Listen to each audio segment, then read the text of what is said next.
Yang namanya belajar itu nggak ada ukurannya ya. Mau dia pemain besar segala macem, tapi kalau teori ternak yang nggak dipakai, bohong teman-teman gitu.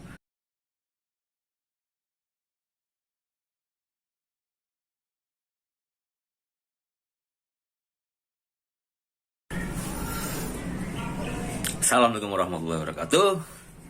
Ketemu lagi di channel Jaya Rumah Murai. Ya teman-teman, semoga teman-teman dalam keadaan sehat walafiat. Oke, kita buka dulu nih salamnya. Yo ya. Ya teman-teman, hari ini kita akan ngebahas masih berhubungan dengan genetik ya. Jadi genetik itu salah satu ilmu wajib ya, yang harus kita pelajari dan juga kita dalami sebagai seorang breeder dan seller murai batu khususnya. Oke teman-teman, silakan teman-teman mau ngopi-ngopi ya, mau ngeteh ya, mau selonjoran juga silakan gitu kan. Jadi ini mungkin pembahasan kita agak sedikit serius nih teman-teman ya, karena ilmu ini nanti teman-teman bisa kembangkan dan juga teman-teman bisa membuat murai batu atau trotolan murai batu teman-teman sesuai dengan yang teman-teman ingini. Oke teman-teman, baik. Sekarang kita akan belajar dari contoh kasus ya. Kasusnya seperti ini. Ini sering nih ya, teman-teman saya diskusi juga. Jadi misalnya indukan jantannya nih ya, misalnya prestasi gitu kan. Nah, prestasi di sini kan banyak ya kategorinya teman-teman ya. Jadi ada burung yang prestasi latber gitu kan, ada yang prestasi latpres gitu kan, ada yang tingkat regional, ada yang piala individu, ada yang nasional, bahkan juga ada yang tingkat internasional gitu teman-teman. Nah, pertanyaannya adalah kembali ke tadi, pernah ya kita diskusi, saya diskusi sama beberapa temen lah, bos gua ternak murai prestasi gitu kan, lalu kok kenapa anakannya tuh nggak ikut gitu, maksudnya nggak ikut, baik itu dari karakter, baik itu dari vokal suara ataupun gayanya gitu. Itu pertanyaannya teman-teman. Nah, sekarang saya akan mau jawab nih teman-teman. Nah, kenapa seperti itu? Jadi kalau kita tahu, yang seperti kita tahu ya, ini pengalaman saya sedikit lah.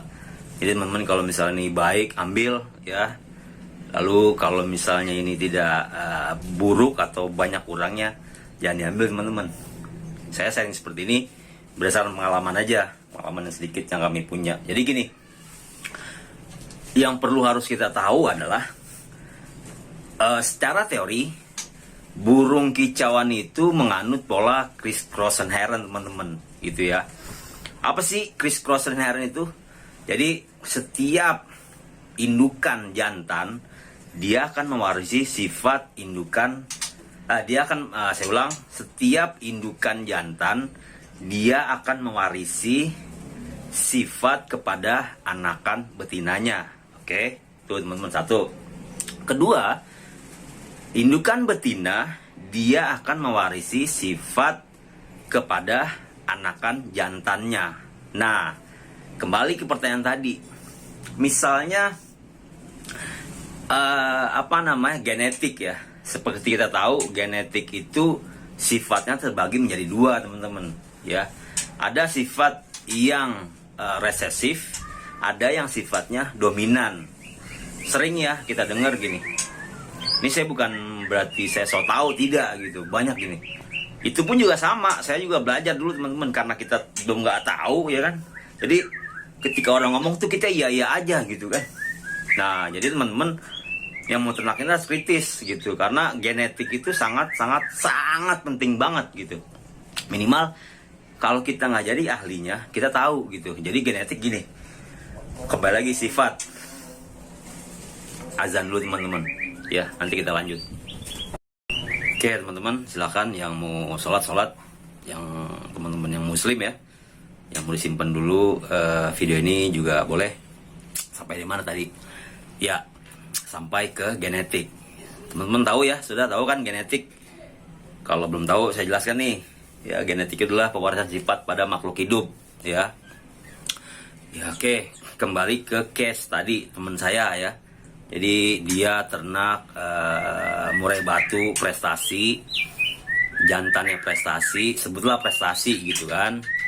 Prestasi, lalu dikawinkan sama indukan yang biasa-biasa saja, indukan betina, tapi kok anakannya tuh nggak ada yang ikut ke jantannya gitu kan, malah cenderung ke ikut betinanya gitu. Nah, banyak dari yang kami dengar bahwa katanya tuh gini, oh iya, betina itu faktor dominan, ya, apa namanya, menentukan. Ya betul, menentukan itu yang seperti apa kan gitu teman-teman. Ya, jadi kita harus kritis. Ada lagi orang yang ngomong apa namanya, gennya itu indukan betina berperan. Iya, gen itu terbagi berapa macam gennya ya. Itu harus kritis teman-teman. Jadi kita nggak gampang dikibulin gitu loh. Ini saya sharing kayak gini karena saya juga dulu pernah juga kan, ya namanya baru teman-teman ya. Kalau orang ngomong-ngomong apa-apa juga kita manggut-manggut aja gitu. Jadi kita harus kritis gitu. Nah, gen itu sifatnya ada yang dominan, ada yang resesif. Apa itu dominan? Dominan itu adalah sifat yang mempengaruhi keseluruhan anakannya. Yang resesif itu sifat yang lemah, atau yang kita bisa sebut tidak turun gitu. Misalnya ilustrasi sederhana seperti inilah. Misalnya ini apa nama ilmiah ya. Misalnya orang Arab nikah sama orang Cina ya. Ini ilmiah nih teman-teman. Nggak ada hubungan dengan apa-apa nih, ilmiah. Kan kita bisa lihat tuh ya. Kalau orang Arab itu kan hidungnya cenderung mancung kayak saya nih teman-teman. Ya, mancung dikit teman-teman ya.